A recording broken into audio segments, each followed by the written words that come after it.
Good morning everyone, कैसे हैं आप सब लोग। आई होप अच्छे होंगे। तो आज की इसकी वीडियो में हम डिस्कस करने वाले हैं फ्यूचर कंटिन्यूअस टेंस। तो लिख लेते हैं हम सबसे पहले फ्यूचर कंटिन्यूअस टेंस।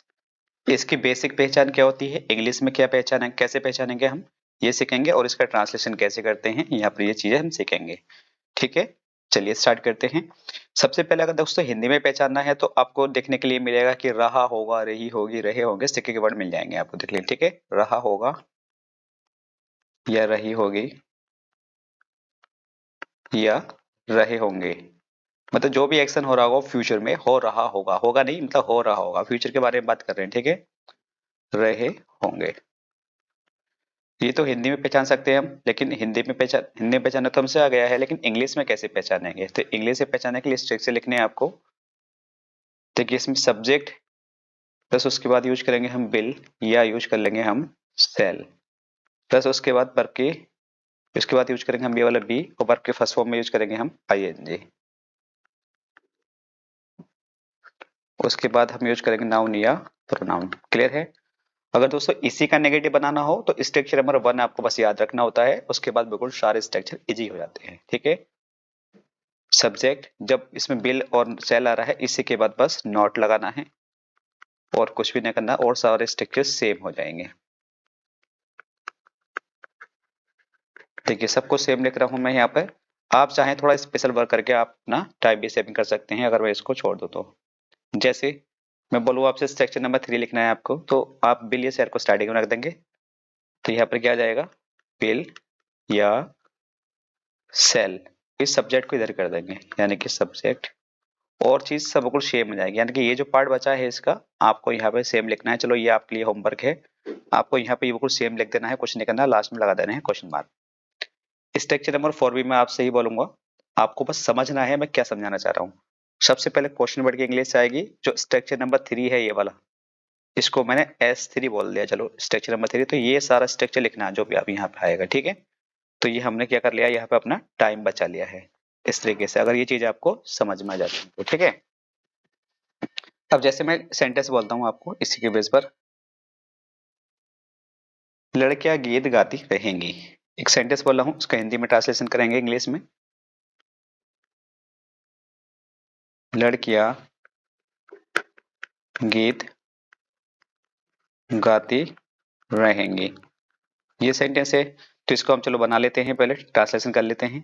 तो द गर्ल, गर्ल्स हैं, गर्ल्स आएगा। ठीक है, उसके साथ कंडीशन वही है जो हमने बताया था स्टार्टिंग में कि आई और बी के साथ यूज करते हैं हम, बी है ये। ठीक है भाई, सेल और सबके साथ यूज करेंगे, जितने भी अदर सब्जेक्ट बचे हैं हमारे उनके साथ यूज कर लेंगे बिल। इसमें भी वही कंडीशन है कि सेंटेंस में अगर कोई बाध्यता बताई जा रही है, अनिवार्यता बताई जा रही है या धमकी दी जा रही है तो जस्ट इसका रिवर्स कर देते हैं। क्लियर है।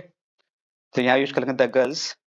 अब गर्ल्स अदर सब्जेक्ट है तो उसके साथ यूज करेंगे हम विल, और उसके साथ ये वाला बी, वर्ब के फर्स्ट फॉर्म आईएनजी। एक्शन क्या कर रही है, गाने का, तो गाने की इंग्लिश होती है सिंग, और इसमें लगा देंगे ING, singing a song.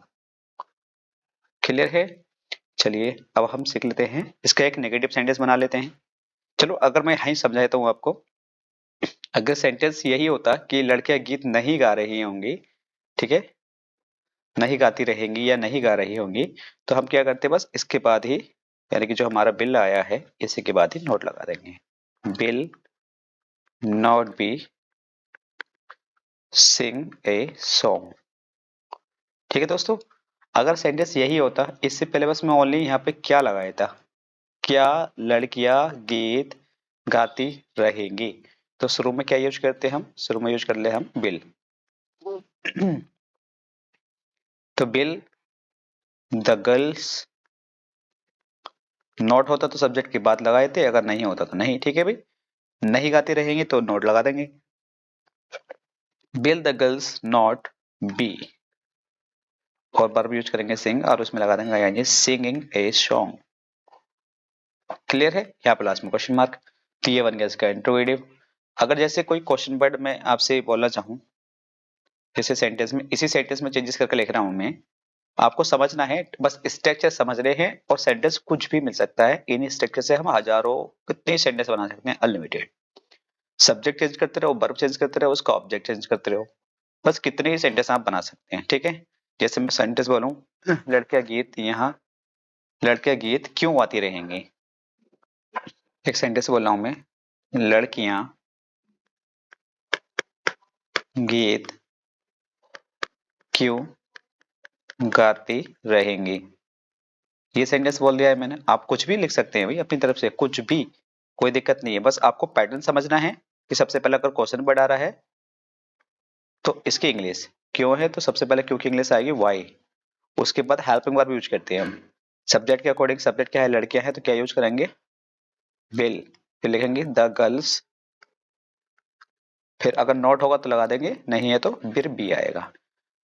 Action क्या कर रही है, गाने का, उसमें लगा देंगे आई सिंगिंग ए सॉन्ग, और लास्ट में क्वेश्चन मार्क। क्लियर है, ये चीजें हो गई आपकी फ्यूचर कंटिन्यूअस की।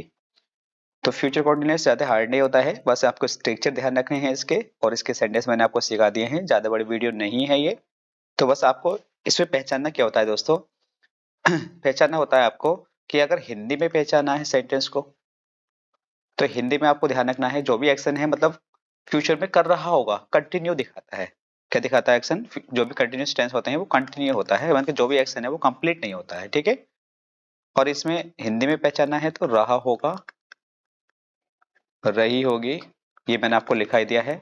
और इंग्लिश में पहचाना है आपको सेंटेंस में कि कैसे पहचाना कि हम ये फ्यूचर कंटिन्यूअस टेंस है, तो इसमें सेल या बिल के साथ बी मिलेगा, और वर्ब के फर्स्ट फॉर्म में आईएनजी मिलता है। ठीक है दोस्तों, चलो मिलते हैं, आज की वीडियो में इतने रखते हैं, और मिलेंगे नेक्स्ट वीडियो में बहुत जल्दी।